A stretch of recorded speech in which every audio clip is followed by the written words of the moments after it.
Hi everybody, today we're going to do a little bit of alchemy. I'm going to show you my super secret formula of how to take a piece of cardstock and turn it into something that looks like vintage gold or brass. So practice your best, Accio, my Dacio, and if you want to get your little alchemic fingers working, watch the instructions coming up. Our alchemic ingredients are distressed paint in black soot and tarnished brass. We're going to finish off with glossy accents, but you can also use clear embossing powder or even high gloss varnish instead of the glossy accents. To make it shine like real gold, I often just add some gold gilder's paste or gold perfect pearls. The tools we're going to be using are a high detail embossing folder, an embossing machine, a Ranger blending tool, blending foam, and if you're using the embossing powder, a heat gun. I'm using the clock key and pocket watch die, and I've cut out the center with one of the Nestability's circle dies. So the first thing we're going to do is create a patina sort of effect, and we do this by painting the first layer black. And this is to create a kind of contrast, because what we're going to do now is we're going to take this piece and run it through your embossing machine.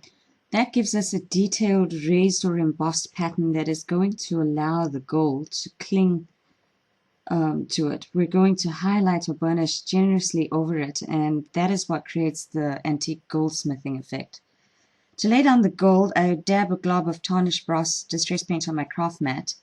I then use a blending tool to lift up some of the paint, and in a very staccato type of stroke, I tap down with even but gentle pressure. You want high coverage on the raised bits and not so much coverage on the debossed bits.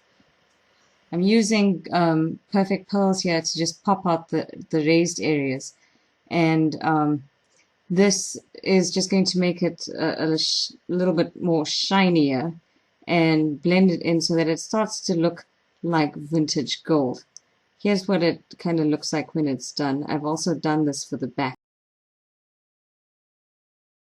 To seal the piece, I used a layer of Della Glossy Accent. I went local for the locket image.